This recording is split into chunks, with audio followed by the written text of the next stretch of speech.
This is Abhinami Bahirathan, a mother, teacher, friend, and a guide. Today I am going to tell a story of a Nobel Prize winner, and you're going to guess. Okay? So, this story it all started in a place called Tewksbury Institute in Massachusetts. This institute is mainly for the poor and ill people. They'll treat there, they'll take care of them. So there will be a set of doctors, nurses, midwives, and so many people will be there who will take care of the children and really give them good care. So it so happened that there was a girl by name Anne. She lost her mother and she was sent to this institute. And this girl was incorrigible. She was not at all in control. She will bite people, she'll scratch them, she'll throw things on them. All these things she did. And the doctors and nurses, they were very much scared to reach that child because they were scared maybe she'll spit on them or scratch them. So she was put in a cage kind of thing. It's almost like a prison cell kind of thing, which was in a basement of the old building.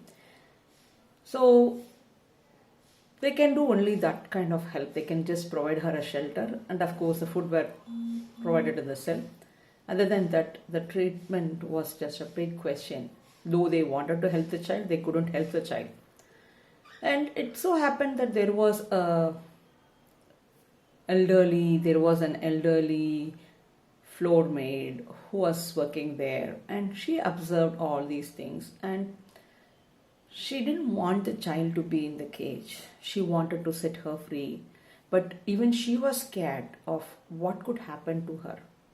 And she was thinking that all the doctors and nurses, they cannot do anything about the child.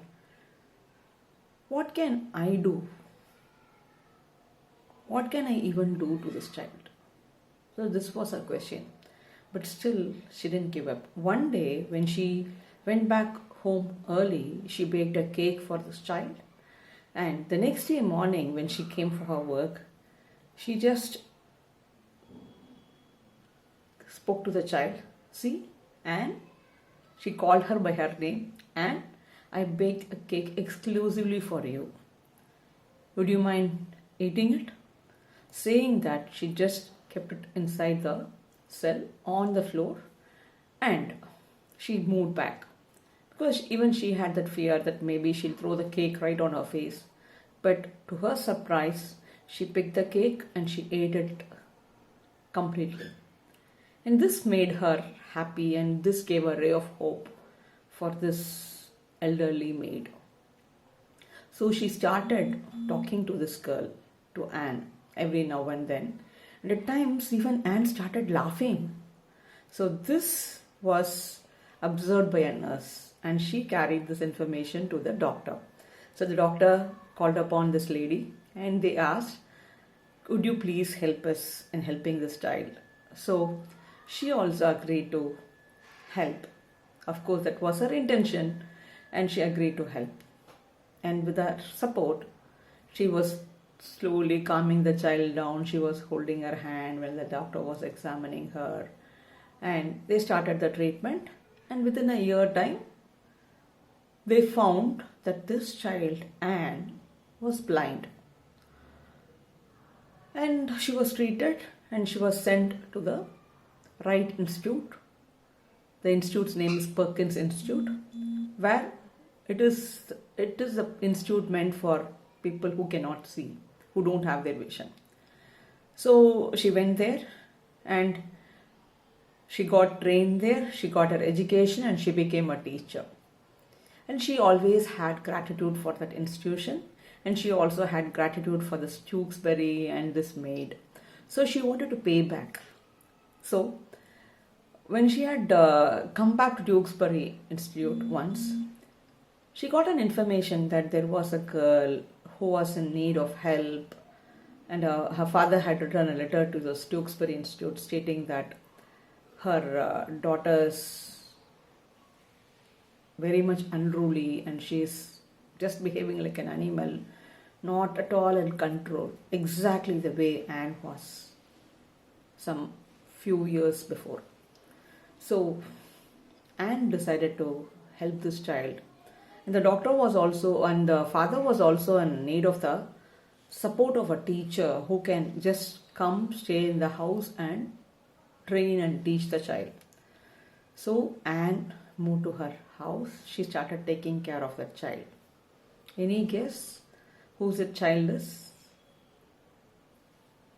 Helen Keller. Yes. Helen Keller, who literally made a lot of change in the English literature with her works, though she was blind and deaf. She was awarded a Nobel Prize for her work because she was an advocate also. She was a voice for the people who were having so much of disabilities and things. So, lot more I can speak about Helen Keller. I need to put a separate video for her. But when she got the Nobel Prize, they asked a question, who made an impact in your life? Without any second thought, she said it was her teacher, Anne. It was the teacher Anne. Okay. And this teacher, she denied, no, it's not me. I could help you because I was the same person who you are. I have the same disabilities. If the maid, the floor maid, if the elderly floor maid who had not paid attention to me, who had not had the thought of what can I even do, I wouldn't have made an impact on your life. So for both of us, it is that elderly maid who made an impact in our lives. So now think over, there will be some person in your life who would have made an impact on your life, or you would have made an impact on others' life. If so, think over and just write their name in the comment box. Gratitude is the best virtue. So please write in the comment box. If you like this video, then you can like, share and subscribe. Thank you. Thank you for watching this video. Aspire with Abhi. Thank you.